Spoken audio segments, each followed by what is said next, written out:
just performed a simple but brief, very important act of presenting my completed assets declaration forms to the Auditor General as required by Article 286 of the 1992 Constitution and the Public Office Holders Declaration of Assets and Disqualifications Act 1998, Act 550. Ghana's assets declaration regime and its related activities have often been shrouded in secrecy, and only unless in special circumstances compliance is often difficult to measure. In times past, I would privately have presented these forms to the Auditor General in fulfillment of my statutory obligation. I have taken this step of presenting these forms publicly as a way of injecting some openness and transparency into the process of assets declaration. I've always maintained that while it is all well and good to punish corruption, a more effective way of addressing the canker is preventing it from occurring in the first place. I honestly believe that if properly curated and enforced, the assets declaration process can become a sustainable tool for tackling corruption. Corruption by nature is insidious and thrives under the cover of darkness. The more light that is shown on it, the more likely that it will be fought successfully.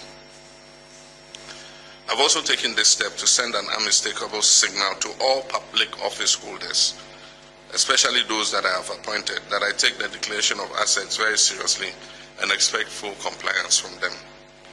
I've asked the Chief of Staff to send word to all appointees to ensure that they declare their assets by the end of the first quarter of this year, that is by 31st March 2025. I wish to stress that any appointee failing to meet this deadline would face severe sanctions, not excluding removal from office. Even as we strive to hold past government officials accountable for their stewardship, I deem it even more imperative to enforce anti-corruption among our present public office holders. Charity, they say, begins at home.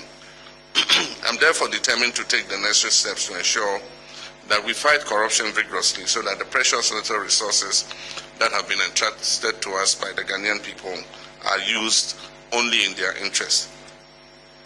There have been issues raised about the effectiveness of the current assets declaration regime. We must take advantage of the current constitution review process to strengthen the assets declaration regime to make it more relevant to changing times.